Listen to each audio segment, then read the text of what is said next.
Welcome back to Dreamin' Dragons. Weather's been horrible? Might have been a bit too hot. Maybe a little too cold. Or maybe some weird bugs decide to go to town on your branch. Hands up if you're like me and your first reaction is panic. Today we're dialing the panic back a notch or two when you see large flesh rot or drama in your bigger branches. Discovered this one through sheer laziness and coincidence more than anything else, really. But we'll tack on a sculpting masterpiece towards the end to drive home the point, so keep your eyes open for that one too. We've rotted our cuttings before, we've punched out some dragon fruit anatomy. These are all linked in the description.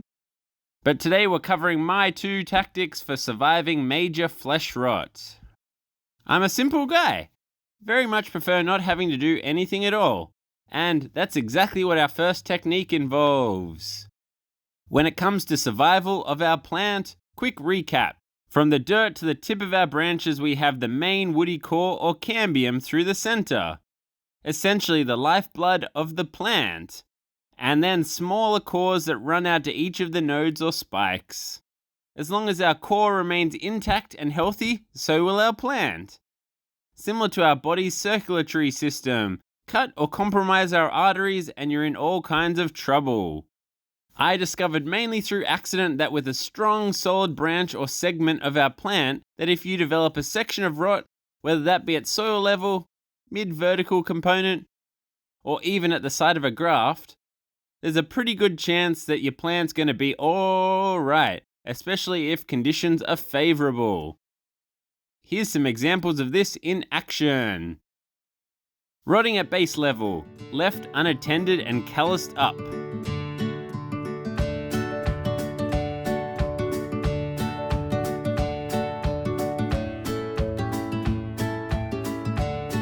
Rotting in a section where the garden tie had hidden a mob of angry and hungry bugs, plus retained moisture from a period of prolonged wet.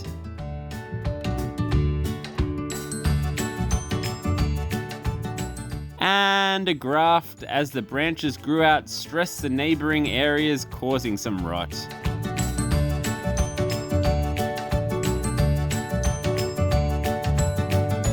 Oh yes. With each of these, because they were well established at the time of rot, the rot did not penetrate that inner core. Let's not completely dance around the bushes here. Leaving your plant to sort itself out doesn't fix the underlying causes of the rot, whether that's questionable soil, stress on the plant, or bug attack.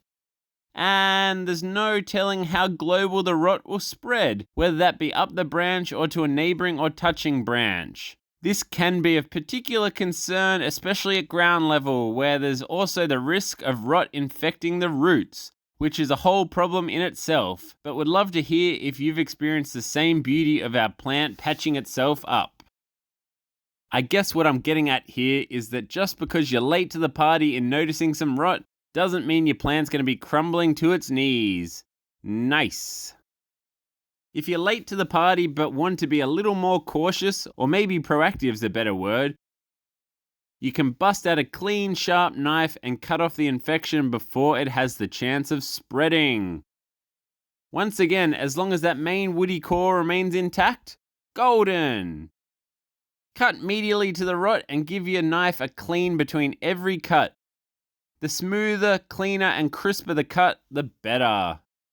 Whacking a bit of cinnamon in the wound can also help minimize the wound becoming reinfected. Sprinkle, sprinkle. I thought I'd show off here with some of my finest carving skills. I would definitely recommend being proactive, manage problem early, etc, etc. But hey, if you're time poor, bit lazy, or your plants are generally quite healthy, she'll be right. Most of the time. And if you found this one interesting, take a squiz through this one here too. And subscribe. It should hit the spot just like a dragon fruit on a warm summer's day. Oh, baby.